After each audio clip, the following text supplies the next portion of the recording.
editors have independently selected all of the goods and services that are listed. On the other hand, Soaps.com might get paid a commission for orders made through its retail links, and the retailer might get some data that can be audited for bookkeeping purposes. When Sunny gets to the Metro Court, he sees Nina and Valentine eating breakfast. Valentine asks whether she's okay as he leaves. While Nina claims to be alright, she doubts Sunny's well-being. When Valentine inquires about Willow's situation, she tells him about the advancements she's achieved as a result of Willow observing her and Drew together. Willow feels that maybe she should also let go of her resentment toward her, she relays. Valentine is concerned about the poison that Drew might be injecting Willow with. He won't do that if he understands what's best for him, Nina says, glancing over at Willow and Drew who are at the bar. Valentine inquires about Drew's situation and his return to Crimson. She is aware that she abandoned him with the invader, but she can't help but wonder if this was all part of his master plot to exact revenge on Crimson. Adrian changed the paper's format back to a tabloid, which has improved readership, and Valentine claims that even he isn't that excellent. The difficult stories are still printed by Alexis, and readers are picking them up as well. He claims that everyone wins and that he will stop at nothing to achieve his goals. When Valentine returns to the subject of Drew, Nina labels him conceited, petty, and impolite. She does add, though, that he's a shrewd businessman. She informs him that they have come to a mutually beneficial quid pro quo. Does this solely help Drew? He wonders. She gets up, deciding to give it a try. Joining Jordan, Sunny expresses gratitude for her introduction as he plans to give a sizable donation to the city. Jordan knows of 3 programs that might benefit financially from his offer, but Sunny has a sneaking suspicion that she won't accept it. Jordan queries his reason for seeing her. He believes she will be the greatest person to manage his finances, and together they have children. Jordan queries why at this point. He tells them that this is his house, his children are here, and he wants to give back to the neighborhood. Drew meets Willow at the bar, and she agrees to represent the new Tomorrow Institute as the spokeswoman. Drew is overjoyed, but she hopes that their past doesn't make her feel under any obligation or pressure to do this. He says, I feel like I shouldn't have asked her, because he believes she owes him his life. She chuckles at his attempt to argue her out of accepting the job after having offered it to her. Drew cites her many skills and thinks she's ideal for the position, but he doesn't want her to work here out of duty. Willow is grateful for what he'd done for her, and he ought to feel pleased with himself. He claims to be. Like her own life was saved, she too wants to be a part of this and help save lives. He mentions that she will need to work less hours at the hospital. Willow says she stopped nursing because she was losing too much of her children's childhood experiences.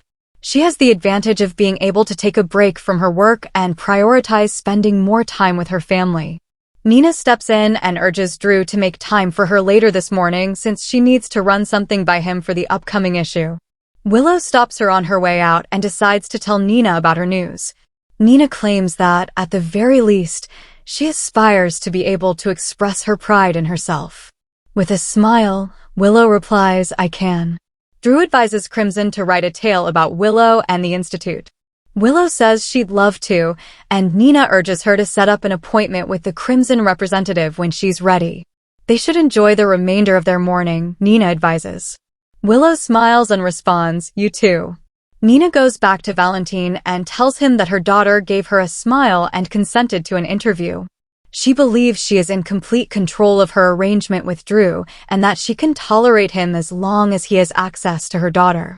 Valentine responds that he is always glad to assist a friend when she tells him she has him to thank for this. Drew hopes he didn't go too far with Willow back at the pub. He ought to have gotten her permission before asking her to an interview. She reassures him that it's all right and that she is now working for a worthy cause in this interview. They give hugs. As Willow departs, Sunny and Jordan are finishing off their meeting when Drew walks up to them. Drew is informed by Sunny that he has chosen not to sell him his gym, but he still wishes him luck with his endeavor. Jordan has to return to the workplace once Sunny leaves, but Drew needs to drop her off for something. After their discussion, Drew tells her that the congressman has offered to attempt to acquire funding for the Riverside project. Though Jordan says he still needs to put a lot of work into putting the schematics of it all together, he is impressed. Jordan lends assistance because it was originally her idea. He claims she is familiar with the city's requirements for success and appeal. Jordan is curious as to how he managed to get a meeting with the congressman, who has a bad reputation for declining invitations. Drew says it's complicated as he turns to face Nina. Felicia visits later and is enamored with her new home. When the conversation shifts to Charlotte, Anna says she's gradually putting what occurred behind her. She's also pleased to be back in Switzerland. Felicia queries how she found out. Anna acknowledges that in the Metro court, she ran into Valentine. She receives roses when the door knocks unexpectedly. They're from Valentine, and they're wishing her well with the new place and saying he's excited for dinner. Heather keeps sobbing as she says she doesn't know why she did what she did, but she can still see what she did and remembers everything. Laura thinks that's because she's no longer affected by the disease and can see things clearly. Heather tears as she realizes why others despise her and how they perceive her. Although Laura, Ace's grandmother, claims to have done terrible things, she is still human and appears to be able to love. Heather points out that prior to her accident and hip replacement, she still disregarded Stephen, Lars, and Franco.